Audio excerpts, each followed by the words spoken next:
Alright folks, this is a 2014 Ford Focus SE with a dual clutch transmission. Yep, that's right, the one with all the problems. This is the second time, been twice already I've had to take it to the dealership for a TCM. The replacement, I mean, it didn't go bad right away. It was about maybe close to 2 years ago when I had it replaced. So it's just, I guess it's the third one. I'm gonna, if you count the factory one that was installed at the factory. But yeah, I'm taking it on the road right now. I'm on the highway. I'm going at about, you can see my speed, my speedometer there. And I'm just making sure that the RPMs and the speed coincide. Make sure everything's right. I don't get no funny lights, any warnings, any kind of shutters, or any kind of other issues that these transmissions are infamous for having. So I got a lot of traffic in front of me and behind me, so I can't really go any faster than I am going right now for safety purposes. And I have kind of like this camera kind of hooked up, kind of funny, but it's, hopefully you can see everything on here. This is my speedometer gauge and my tachometer, so you can see what the RPMs are. And hopefully other people will see this and do what they got to do with their Ford Focus.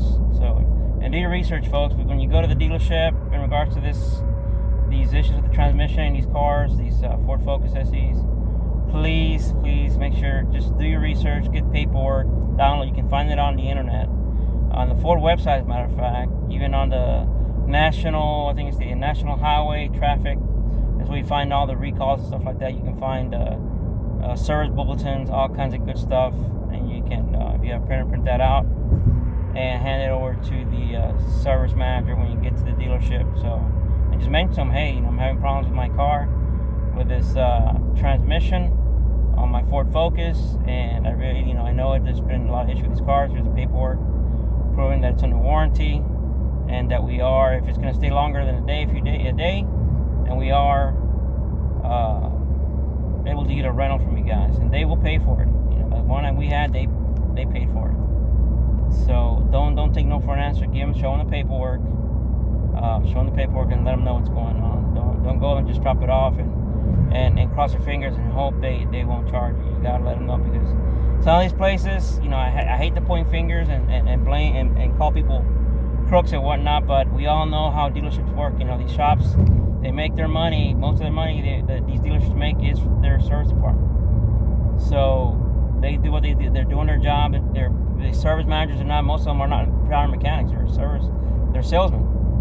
So they get pressed and pushed to add more crap to your car than it's really needed. So just take that for what it's worth. Take it with a grain of salt. Do your research, and then don't get ripped off. If need me, get an attorney. Okay, looks like I got clearing up your head. I got some good space here so I can speed up. And let's see here, see if anything kind of weird happens. That hopefully it doesn't. So I got it to 65 RPM gauge showing just about 2,500 RPMs. It's not bouncing back and forth. No lights. Nothing funny going on. So folks, so far so good.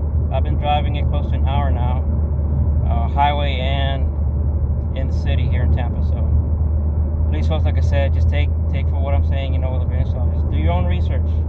Don't take what these people at the dealership tell you for gospel. Like I said, these service managers, they're salesmen. Well, a good bunch of them, they never turn a wrench in their life. Their job is to sell the services, oil changes.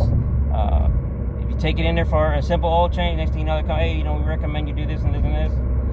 Don't take it for gospel. If you got your owner's manual, read your owner's manual. I know it's not the most exciting thing and the most exciting book in the world to read, but believe me, it will save you so much time and money in the long run if you take time just to read your owner's manual. Look at the amount of time between service, oil changes, transmission, coolant. It's got all that information there. Everything that you need to know about your car is in there. So take the time, take a few minutes a day just to read through it.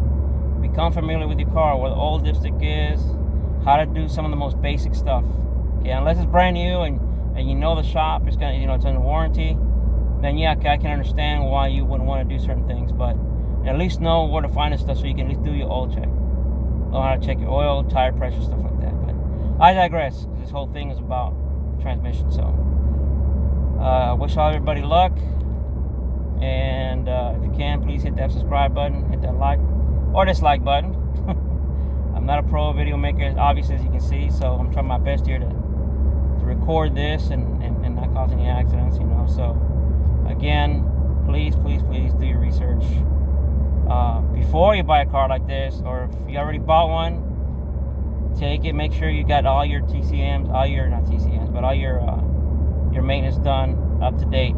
You don't want to give these guys an excuse to say why your car isn't working properly. So, all right, take care, folks. I'll be back. Bye-bye.